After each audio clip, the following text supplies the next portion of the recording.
யார்? கதையோட பேர் என்னது? ஒரு காட்டுல ஒரு பெரிய பந்து கிடக்குது.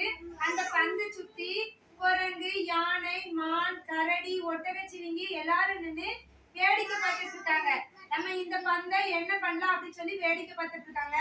அப்ப அந்த பக்கமா ஒரு குட்டியோண்டு எலி வருது.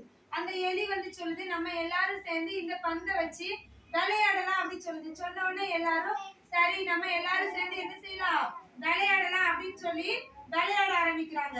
அப்படி விளையாட ஆரம்பிச்சது முதல்ல கரடி வந்து அந்த பந்தை அதோட கையை வச்சு எடுத்து தூக்கி போடுது. தூக்கி போட்டோன்னு அந்த பந்தை யானை வந்து அதோட தும்பிக்கையை வச்சு பிடிச்சு காலுக்கு கீழே வச்சு உதச்சி விடுது. யானை உதச்சி விட்ட பந்து முயல் கிட்ட போகுது. முயல் அதோட குட்டி கால்களை வச்சு பந்தை என்ன செய்யுது, அழகா உருட்டிக்கிட்டே போய் மான் கிட்ட கொண்டு விட்டுட்டு, மான் கிட்ட போனே மான் அதோட கொம்பு 2 கொம்பையும் வச்சு அந்த பந்தை உருட்டிக்கிட்டே போகுது. உருட்டிக்கிட்டே போன பந்தை குரங்கு எடுக்குது. குரங்கு எடுத்து பந்தை தூக்கி போடுது. தூக்கி போட்ட உடனே அந்த பந்தை வந்து ஒட்டகச்சிவிங்கி பிடிக்குது. ஒட்டகச்சிவிங்கி அதோட காலை வச்சு ஒரு உதஞ்சு விட்டுச்சு. யானை அதோட தும்பிக்கையை வச்சு பந்தை கேட்ச் பிடிச்சிட்டு, யானை பந்தை கேட்ச் பிடிச்சி தும்பிக்கையை வச்சு வேகமா தூக்கி வீசிச்சு.